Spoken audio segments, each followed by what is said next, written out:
खुरम साहब, आपको वेलकम करेंगे प्रोग्राम में। सबसे पहले तो मैं आपसे जानना चाहूँगी, इलेक्शन हो चुका है, इंतखाबी कैंपेन भी मुस्लिम लीग नून की तरफ से भरपूर तरीके से की गई। एक्सपेक्टेशंस आपकी क्या हैं इस इलेक्शन से? कुछ तो शिकायत भी सामने आई इंतखाबी बेज़ाब्तियों की, वो भी नून लीग ने जो है वो की हैं। अब से थोड़ी देर पहले भी ये खबर सामने आ रही थी। एक्सपेक्टेशंस क्या हैं आपकी? ये एक्सपेक्टेशन ये है कि मुस्लिम लीग नून को सबसे ज्यादा नशिस्तें होंगी इनके पास, लेकिन मेजॉरिटी नहीं। तो मेजॉरिटी का मतलब है 13 नशिस्तें 24 में से, लेकिन ये कि एक अच्छा ब्लॉक मुस्लिम लीग नून का आएगा और मोस्ट लाइकली मुस्लिम लीग नून और पीपल्स पार्टी और गालिबन एक दो नशिस्तों पे एक मुकाबला है इस्तेहकाम पाकिस्तान और इंडिपेंडेंट्स का। तो वो भी एक जो है हम देख रहे हैं कि एक कोalition गवर्नमेंट ही जीबी में बने। अच्छा, कोalition गवर्नमेंट आप देख रहे हैं। अच्छा, नून लीग अगर नशिस्तें जीतने में कामयाब हो जाती है, वैसे आपने खुद भी जिस तरह कहा कि सादा अक्सरियत तो बहुत शायद मुश्किल है, कुछ मिक्स सा रुझान वहाँ पर है, लेकिन जो बेसिक मसाइल है वहाँ के लोगों के, खुरम साहब, उनको एड्रेस करने में मुस्लिम लीग नून की कितनी तरजीहात में ये चीज़ शामिल है? वहाँ पर इंफ्रास्ट्रक्चर के मसाइल हैं, आप खुद भी वहाँ से होकर आए हैं। ज़ाहिर है मैं और आसमा शिराजी साहिबा भी वहाँ पर ज़ाहिर जाती रही हैं और हमने देखा है वहाँ पर इंफ्रास्ट्रक्चर के किस तरह से मसाइल हैं, इंटरनेट के बहुत ज़्यादा मसाइल हैं। तो इन चीज़ों को किस तरह से एड्रेस किया जाएगा? और ख़ास तौर पर ब्रेक में जिस तरह आसमा साहिबा कह रही थी, क्लाइमेट चेंज एक बहुत बड़ा मसला है, क्या इसके लिए नून लीग की प्लानिंग है? सबसे पहले तो अल्हम्दुलिल्लाह गिलगित बल्तिस्तान का जो इंफ्रास्ट्रक्चर है वो मुस्लिम लीग नून की ही एक अचीवमेंट है। बहुत सारे बड़े बड़े प्रोजेक्ट्स हुए, सबसे अहम तरीन प्रोजेक्ट उनका गिलगित स्कर्दू रोड थी, फिर नलतर की रोड थी, बहुत सारी सड़कें हैं जो मुख्तलिफ इलाकों को जोड़ती हैं KK8 से।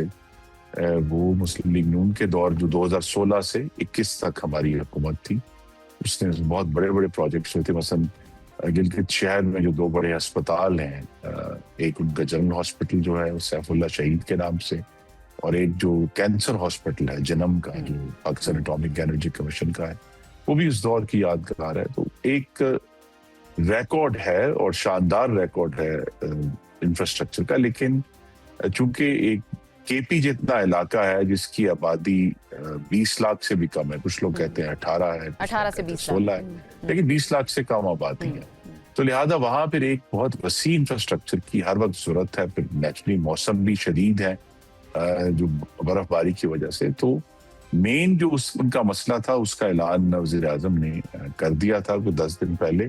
उसमें उन्होंने कहा कि हम नारान से चिलास तक एक मोटरवे लेवल की सड़क बनाएंगे जिसमें 13.5 किलोमीटर की टनल होगी, जो इस बाबूसर टॉप के ऊपर से सड़क पूरी 13,700 फुट आप ऊपर जाते हैं फिर नीचे आते हैं, तो उसको टनल के जरिए कनेक्ट किया जाएगा। उसका एडवांटेज ये है कि फिर 12 महीने की अनइंटरप्टेड एक्सेस होगी इंशाल्लाह गिलगित बल्तिस्तान की, जिसकी तरफ आपने इंटरनेट की इशारा किया। मेरी नजर में, शायद मेरे पास चूंकि पोर्टफोलियो भी रहा है, तो मुझे देख के ज्यादा लोगों ने इस पे एजिटेट किया कि उन्होंने कहा जी कि सर्दियों में जब पानी कम हो जाता है, पानी के फ्लोज कम हो जाते हैं, उस वक्त वहां बिजली की बहुत शिकायत है। तो उसके ऊपर जो आने वाली हुकूमत है मुस्लिम लीग नून की, जो फेडरल गवर्नमेंट उनको सपोर्ट करेगी कि किस तरह हम सर्दियों में भी GB को ये प्रोवाइड कर सकते हैं बिजली, जो इस वक्त ज्यादा देर वहाँ अवेलेबल नहीं होती सर्दियों में।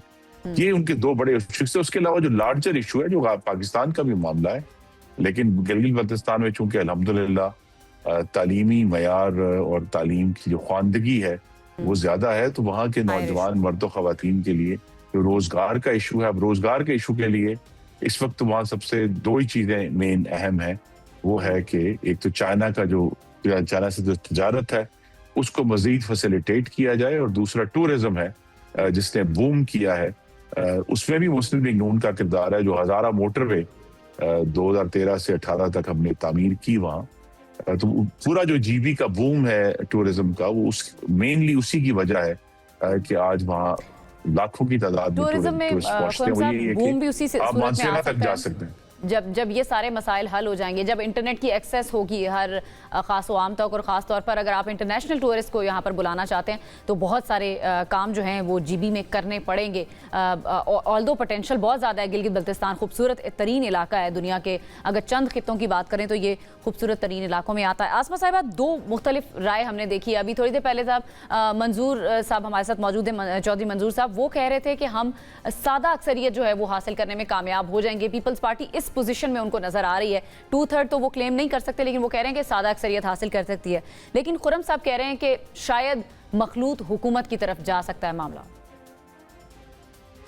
बिल्कुल ऐसा हो सकता है, इसके इम्कानात मौजूद हैं। और पाकिस्तान पीपल्स पार्टी अगर अक्सरियती जमात बनेगी या PMLN अक्सरियती जमात बनेगी तो दोनों का अलायंस ऑलरेडी वफाक के अंदर मौजूद है। तो हो सकता है कि वहां पर भी एक हुकूमत इन दोनों की ये मिलके कंफर्टेबली बना सकते हैं। इसी तरह से कुछ आज़ाद भी इनके साथ आ जाएंगे और बहरहाल अपोजिशन वहां पे मौजूद होगी, वो मजलिस वादत के सूरत में होगी या दीगर, लेकिन जो मेन इत्तेहाद हो सकता है वो पाकिस्तान पीपल्स पार्टी और PMLN का हो सकता है। अदरवाइज जिसकी तरफ ज्यादा आज़ाद लोग जाएंगे वो इस पोजीशन में होंगे कि वो अपनी हुकूमत जो बना सके। पीपल्स पार्टी काफी कॉन्फिडेंट है कि वो 12 से 13 सीटें जो है वो यहाँ पर हासिल कर सकती हैं और PMLN जो है वो भी सादा अक्सरियत की बात कर रही है। लेकिन अब ये तो नताइज के ऊपर है, जो भी हुकूमत वहां पे आएगी बिल्कुल उसको उसी तरह से ही काम करना पड़ेगा जिस तरह से एक वफाक के अंदर यानी एक कोalition है, अलायंस है और इसके साथ मिलके उनको प्रोजेक्ट्स या जो भी जितने भी काम है वो करने पड़ेंगे। ये याद रहे अनम कि इस वक्त भी इस्लामाबाद के अंदर जो है वो अहम इजलास पाकिस्तान पीपल्स पार्टी और गवर्नमेंट के दरमियान हो रहे हैं जो कि बहुत ज्यादा डिपेंड करते हैं GB इलेक्शंस के हवाले से भी। और पाकिस्तान पीपल्स पार्टी इस मामले के ऊपर फ्री एंड फेयर के बाद अब फेयर जो नताइज है उसके लिए भी जो है वो परस्यू कर रही है। और बजट भी आने वाला है।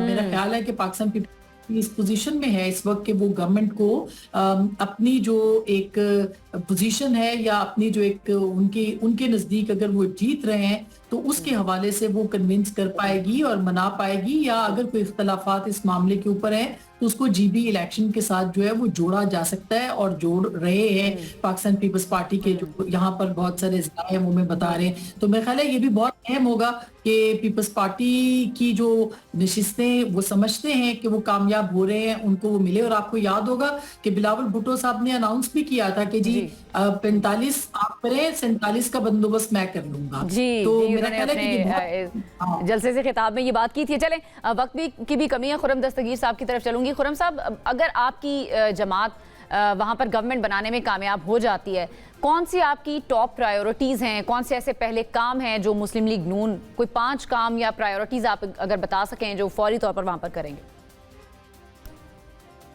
जी, मैंने पहले भी मैं इसको दोहराना चाहूंगा कि सबसे पहले तो वहाँ मुझे लोगों ने मुझसे शिकायत की तो जाती तौर पर आकर, वो एक तो बिजली की थी, दूसरा जो 12 महीने की जो रोड एक्सेस है, क्योंकि वहाँ जो बर्फ की वजह से सड़कें बंद होती, 12 महीने की रोड एक्सेस की उन्होंने बात की। तीसरा उन्होंने ये कहा कि यहाँ जो है वो हमें चाइना के जो टूरिस्ट हैं उनकी फैसिलिटेशन चाहिए ताकि वो आजादाना, अगरचे दोनों तरफ के जो इलाकों के लोग हैं, चाहे GB है और चाइना का दूसरी तरफ सूबा है, उनको परमिट पर आने की इजाजत है, लेकिन लार्जर चाइना के जो टूरिस्ट हैं उनको वीजा लेना पड़ता है। उसकी फैसिलिटेशन वो चाह रहे हैं ताकि उनकी जो है वो एक्सेस हो सके GB के जो खूबसूरत इलाके हैं। और फिर इसी तरह जो है वो चूंकि वजारत तजारत की जिम्मेदारी रही है मेरे पास, तो वहाँ के जो सुस्त में जो पाकिस्तान की जो पोर्ट है, ड्राई पोर्ट, वहाँ भी लोगों की बहुत मुश्किलात हैं कि उनको कस्टम क्लियरेंस में आसानी चाहिए। वो चाहते हैं कि उधर स्कैनर्स लगे। तो तजारत का बढ़ाओ, बिजली की फरामी दूसरा होगा, प्रायोरिटी होगी PMLN की, जो कि हम साल के 12 महीने जिस तरह मैंने कहा रोड एक्सेस चाहिए और 12 महीने तजारत चाहिए, तो 12 महीने बिजली की भी जो फरामी है वो होगी। तो ये 3 मेन चीजें हैं। बाकी बहुत सारे छोटे छोटे माइक्रो इश्यूज हैं कि जिन बहुत सारे इलाकों में माइक्रो अस्पताल इश्यूज नहीं हैं है, और जिन मेजर इश्यूज को भी अगर एड्रेस कर लिया जाए तो गिलगित के आवाम के लिए बहुत ही अच्छा हो जाएगा ये इलेक्शंस का इनेकाद। ज़ाहिर है लोग घरों से बाहर निकल कर आए हैं, बड़ी तादाद में लोगों ने वोट कास्ट किया, टर्नआउट भी आज अच्छा रहा है और लोग बड़ी उम्मीद से घरों से वोट डालने के लिए निकल कर आए हैं। माजूरों को हमने देखा है, हर तबका फ़िक्र का जो शख्स है वो वोट डालने के लिए अपने घरों से बाहर निकला है, इसी उम्मीद के साथ कि उनके इलाके लोगों की तकदीर शायद बदल सके। बहुत बहुत शुक्रिया आसमा शिराजी साहिबा हमारे साथ मौजूद थी। खुर्रम दस्तगीर साहब आपका भी बेहद शुक्रिया। प्रोग्राम को करना है मुझे क्लोज, इंशाल्लाह आपसे मुलाकात होती रहेगी। मुझे दीजिए इजाज़त, अलानी के बाद।